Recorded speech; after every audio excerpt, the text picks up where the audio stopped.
102ാമത്തെ വർക്ക്ഷീറ്റിലേക്കാണ് നമ്മൾ കിടക്കുന്നത്. അതിൻ്റെ എക്സ്പ്ലനേഷനിലേക്കാണ് നമ്മൾ കിടക്കുന്നത്. വർക്ക്ഷീറ്റ് ഇപ്പോൾ 102ാമത്തെ വർക്ക്ഷീറ്റിലെ ആദ്യത്തെ ചോദ്യം ഇതാണ്. The surface area of a solid sphere is 100 square centimetre. ഇവിടെ ഒരു പ്രത്യേക വാക്കുണ്ട്, സോളിഡ് സ്ഫിയർ. അകം പൊള്ളയായതല്ല, കട്ടിയായതാണ്. ഓക്കെ, അതിനെ രണ്ടായിട്ട് മുറിക്കുന്നു, ഒരു ആപ്പിൾ മുറിക്കുന്നത് പോലെ. ആപ്പിൾ സ്പെറിക്കലല്ല, മുറിക്കുന്നത് പോലെ. അപ്പോൾ അതിൻ്റെ ക്രോസ് സെക്ഷൻ ഒരു സർക്കുലാർ സർഫസ് ആയിട്ട് നമുക്ക് കാണാൻ സാധിക്കുമോ അവിടെ വ്യക്തമായിട്ട്? അപ്പോൾ ഒരു കൺഫ്യൂഷൻ ഉണ്ടാവില്ല അവിടെ.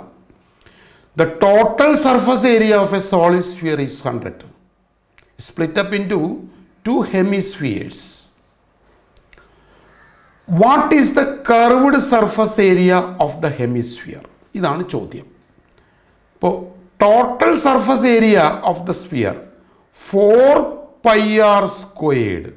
4πr squared is equal to 4πr squared is equal to 100 എന്ന് നമുക്ക് എഴുതാൻ സാധിക്കും. 100. What is the curved surface area of the sphere എന്നാണ് പറഞ്ഞിരിക്കുന്നത്. 4πr square is equal to 100.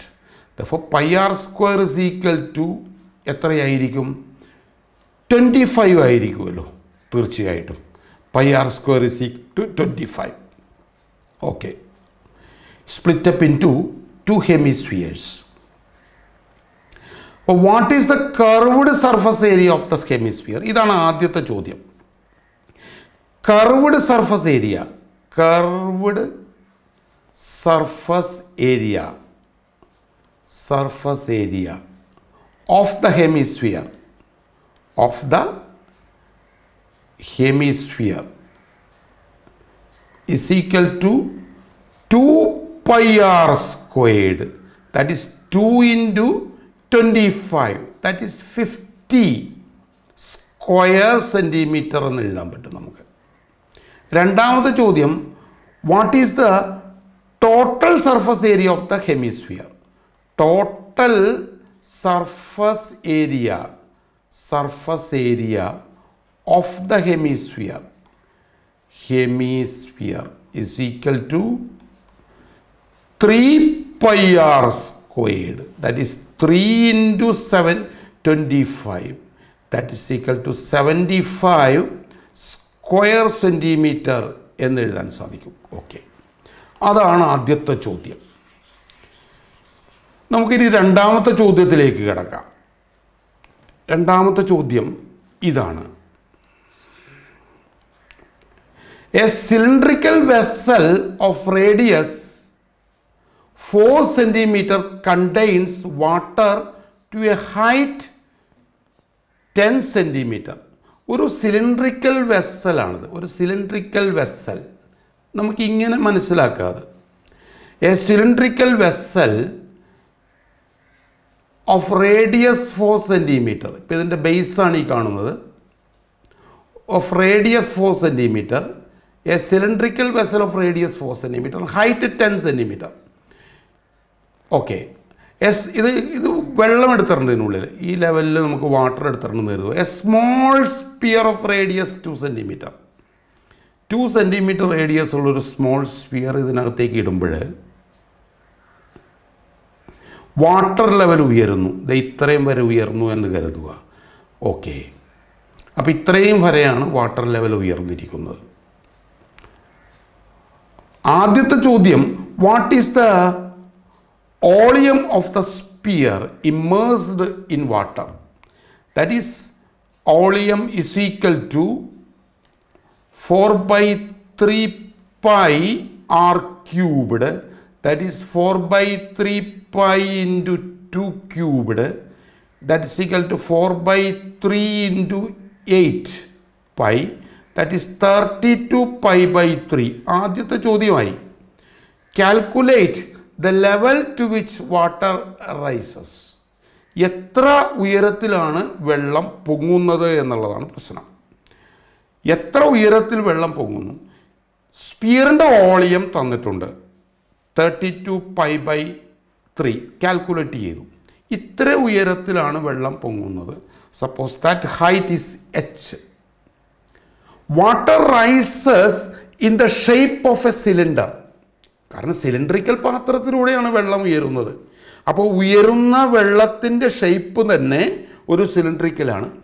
അതിൻ്റെ base area πr², height h ആണ്. നമുക്ക് പറയാം volume of water raised is equal to volume of sphere. ഇതിൽ നിന്ന് നമുക്ക് എഴുതാം π into 4² into h is equal to 32π/3. ഇതിൽ നിന്ന് നമുക്ക് പൈ ക്യാൻസൽ ചെയ്ത് കളഞ്ഞിട്ട് 16h3 ഇങ്ങോട്ട് എടുക്കാമല്ലോ. Is equal to 32. therefore h is equal to 32/48. ഇവിടെയാണ് 48 വരുന്നത്. That is equal to 0.66 centimetre. അപ്പോൾ 0.66 സെൻറ്റിമീറ്റർ ഉയരുന്നു. A child said, if the sphere of double the radius is immersed, the water level rise two times. Is this statement true? Justify. അത് no എന്നാണ് ഉത്തരം. നമ്മൾ പഠിച്ചിരിക്കുന്ന മറ്റൊരു കാര്യത്തിലേക്ക് ചിന്തിക്കണം. Initial radius of the sphere is 2. It's radius become 4. Okay, radius 2 എന്നുള്ളത് 4 ആവുമ്പോൾ എന്ത് സംഭവിക്കും? വാട്ടർ ലെവല് 2 മടങ്ങല്ല ഉയരുന്നത്, 8 മടങ്ങാണ് ഉയരുന്നത്. അപ്പോൾ നമ്മൾ മനസ്സിലാക്കി കഴിഞ്ഞിട്ടുണ്ട്, when the radius is doubled volume become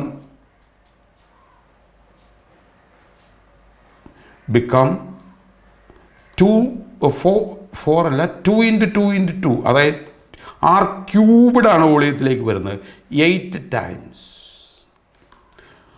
അപ്പോൾ വാട്ടർ ലെവല് ഉയരുന്നത് ഇത്രയല്ല, അതിൻ്റെ 8 മടങ്ങാണ് ഉയരുന്നത്. അത് ജസ്റ്റിഫൈ ചെയ്യുക എന്ന് പറഞ്ഞു കഴിഞ്ഞാൽ നമ്മൾ പ്രൂവ് ചെയ്ത് കാണിക്കുകയാണ് ഉചിതമായിട്ടുള്ളത്. When radius is r, volume is 4/3 πr³. when radius become 2r, volume become 8 times is volume എന്ന് നേരത്തെ പ്രൂവ് ചെയ്ത് വെച്ചിട്ടുണ്ട്. അതാണ് അവിടെ എഴുതി വെക്കേണ്ടത്. ഓക്കെ, അതാണ് രണ്ടാമത്തെ ചോദ്യം. മൂന്നാമത്തെ ചോദ്യമായിട്ട് വരുന്നത് ഈ കാണുന്നതാണ്. ഇതാണ് മൂന്നാമത്തെ ചോദ്യം. Okay, a cone of height 6 centimetre. Okay, a cone of height 6 centimetre. 6 centimetre ഹൈറ്റുള്ളൊരു cone. A cone of height 6 centimetre. ഇവിടെ ആ ചോദ്യം മുഴുവനും വായിക്കാം. And maximum size is carved from a solid sphere of radius 10. ഇവിടെ മാക്സിമം സൈസ് എന്നുള്ളത് നമുക്ക് കളയാം. A cone of height 16 centimetre. A cone of height 16 centimetre കണ്ടോ, ഇത് വേണ്ട നമുക്ക്. A cone of height 16 centimetre is carved from a sphere of radius 10 centimetre. Radius 10 centimetre ആയ ഒരു സ്പിയറിൽ നിന്ന്, ഇങ്ങനെയുള്ളൊരു സ്പിയറിൽ നിന്ന്, ഇതാണ് സ്പിയർ, ഈ സ്പിയറിൽ നിന്ന് ഒരു കോണിനെ 16 സെൻറ്റിമീറ്റർ ഹൈറ്റുള്ള ഒരു കോണിനെ നമ്മൾ കട്ട് ചെയ്തെടുക്കുന്നു. അപ്പോൾ ഏതാണ്ട് ഇതുപോലെയാണ് അത് കട്ട് ചെയ്ത് വരുന്നത്. ഇതുപോലെയാണ് കട്ട് ചെയ്ത് വരുന്നത്. ഓക്കെ, ചെത്തിയെടുക്കുന്നതിനുള്ളിൽ നിന്ന് ഇങ്ങനെയാണ് എടുക്കുന്നത്. ഓക്കെ ഓക്കെ അപ്പോൾ this is the height 16 is the height. ഈ റേഡിയസ് 4 ആണ്, 10 ആണ്. ഇതാണ് centre of the circle. Okay, 10 ആണ്. അപ്പോൾ ഇങ്ങോട്ടുള്ള ഹൈറ്റും 10 ആണല്ലോ, ഇവിടെ നിന്ന് ഇങ്ങോട്ടുള്ള ഹൈറ്റും ദൂരവും 10 ആണ്. അപ്പോൾ ദിസ് വിൽ ബി 6. ഓക്കെ, അപ്പോൾ ഇവിടെ ഒ എ ബി എന്ന് കൊടുത്താൽ in triangle A O B 10 squared is equal to 6 square plus AB squared, that is 100 is equal to 36 plus, this is the radius of the base, r square. Therefore r square is equal to 64, r is equal to 8. അപ്പോൾ നമുക്ക് radius 8 എന്ന് കിട്ടും. ആദ്യത്തെ ചോദ്യം അതാണ്, radius of the cone. Find the slant height of the cone. കോണിൻ്റെ slant height ഈ കാണുന്നതാണ് L. അപ്പോൾ നമുക്ക് വീണ്ടും ബി എഴുതാം. ഇത് എ പാർട്ടാണ്, B part. L squared is equal to, this is 8 square plus ഇവിടെ നിന്ന് ഇവിടത്തോളമുള്ള height 16 squared, that is equal to 64 plus 256, that is